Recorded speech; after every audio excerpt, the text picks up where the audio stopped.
జగిత్యాలలో దారుణం చోటు చేసుకుంది. ప్రేమ వ్యవహారంలో యువకుడిని కత్తులతో దాడి చేసి హతమార్చారు. తన కూతురిని వేధిస్తున్నాడని మల్లేష్ అనే యువకుడిని తండ్రి హత్య చేశాడు. వెల్గటూరు మండలంలోని కిషన్ రావుపేటలో ఈ ఘటన జరిగింది. గత కొన్నేళ్లుగా ప్రేమ పేరుతో మల్లేష్ అదే గ్రామానికి చెందిన ఓ యువతి వెంట పడుతున్నాడు. అయితే ఆ యువతి ఏమాత్రం అతను నచ్చలేదు. ఇక ఎన్నిసార్లు చెప్పినా మల్లేష్ వినిపించుకోలేదు. ఇక ఇదే విషయమై యువతి కుటుంబ సభ్యులు చాలాసార్లు హెచ్చరించారు. ఆ యువతి పలుమార్లు పోలీస్ స్టేషన్లో కూడా ఫిర్యాదు చేసింది. దీంతో యువకుడు మల్లేష్ పై 4 కేసులు నమోదయ్యాయి.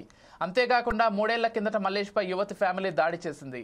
దీంతో మల్లేష్ పోలీస్ స్టేషన్లో ఫిర్యాదు చేశారు. యువతి తండ్రి రాజిరెడ్డిపై పోలీసులు ఎస్టీ అట్రాసిటీ కేసు నమోదు చేశారు. ఇక మల్లేష్ గురువారం ఆ యువతి ఇంటికి వెళ్లాడు. దీంతో ఆమె తన తండ్రికి సమాచారం అందించింది. వెంటనే యువతి తండ్రి మరో ఇద్దరితో కలిసి పెదవాగు వంతెన సమీపంలో అందరూ చూస్తుండగానే మల్లేష్ పై దాడి చేశాడు. అనంతరం పోలీసులు వచ్చేలోపు పరారయ్యారు.